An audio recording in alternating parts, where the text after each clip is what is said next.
we're reading from When Hippo Was Hairy and Other Tales from Africa, told by Nick Greeves. The Tree Climbing Jackal.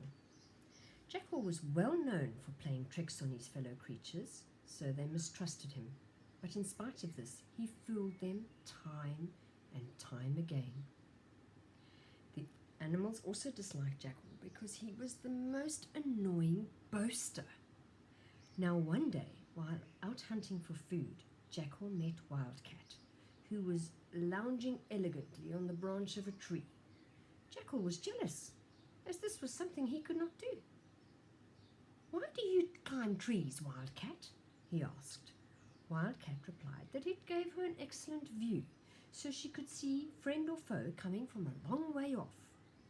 Also, climbing trees was a handy way of escaping from the dogs which were forever chasing her.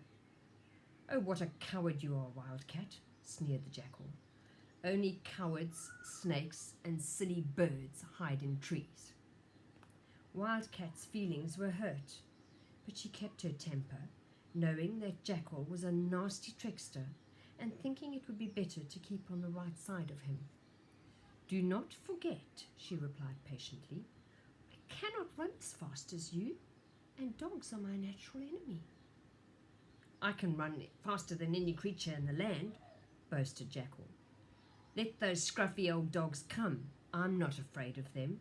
Anyway, I could outrun them any day."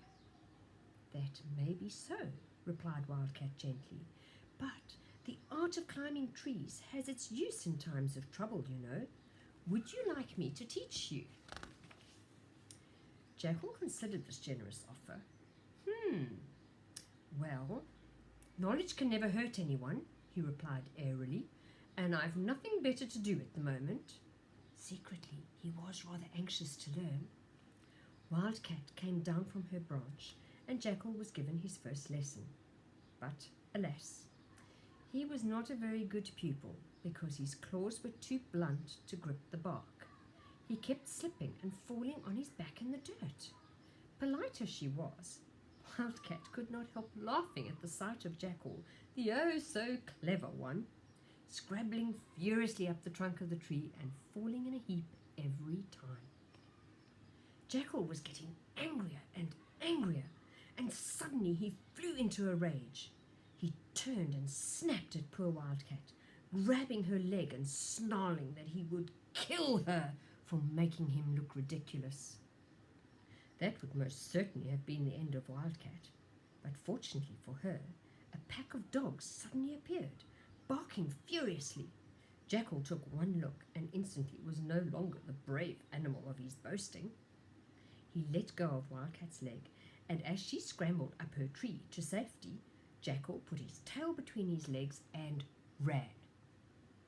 He dived down a nearby anteater hole just as the dogs were about to catch him. The dogs tried to dig him out, but they could not reach him, so after a while they gave up and went away. Now, Jackal crept out of the hole, and to his shame saw Wildcat grinning down at him from her perch. She burst out laughing as he slunk away to mend his wounded pride. From that day on, whenever Wildcat happened to see Jackal, she took refuge in the nearest tree, for Jackal never forgot how she had seen his cowardice, and his desire for revenge was truly something to